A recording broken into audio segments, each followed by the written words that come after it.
next campaign season. You said you hadn't encountered that in New Hampshire, but I think the ads that ran on your behalf or against Carol Shea Porter were pretty yucky, and so maybe you could get the people who are funding those ads on your behalf to be more respectful next time. But the point I wanted to make is that you specifically, because you're my representative, and Republicans in general in Washington, D.C., I think you really do need to look at revenue, increasing revenue, because a number of years ago, the tax rate were changed, the rate was decreased, then we went to Afghanistan, debt spending, went to Iraq, debt spending, 8 years later in Iraq, 10 years later in Afghanistan. We still haven't paid for that. So you're not just talking deficit spending and closing loopholes. You're talking about this 14 trillion in debt, and what's the number? 6 trillion of that came from the 8 years of the Bush administration with primarily Republican-controlled Congress. So you're not just talking, the current year. You're talking about having to work out. I'm not just talking about the last 2 years. I'm talking about you can't amass a $14 trillion debt in 2.5 years. Right. And I have said it in the past, and I will continue to say it, that there have been both parties that are responsible for the position that we're in as a country today. But the stuff that reading in the newspaper and all these little sound bites, it's not coming across that way. It's like all of a sudden, Republicans are going, oh my gosh, let's take the country to the brink.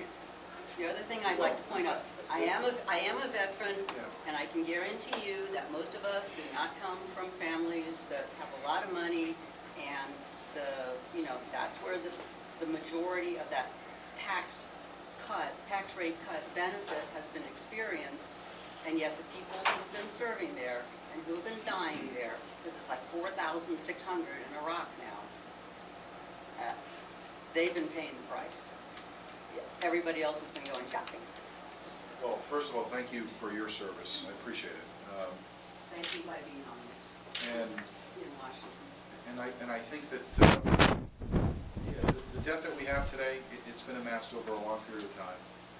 Both parties have a responsibility to it. What I'd like to do moving forward is try to have fundamental solutions to solve it. And I'm not saying that my idea or my solution is the only opportunity, the only path, but we do have to get to a point where we have solutions on the table from all sides. And that, to me, is going to be the best way in which we can try to solve these problems over a long period of time. It's not going to happen overnight, and I don't think anybody... But July, excuse me for interrupting, but June, July, early August, the one option that was not on the table was raising revenue. Well, actually, what was not on the table was raising rates. Excuse me, I'm sorry. Revenues were on the table. Right. And unfortunately, the Speaker and the President couldn't come to an agreement, a final agreement. We need to go back to where they used to be. Okay, well, I respect your position, and I hear what you're saying.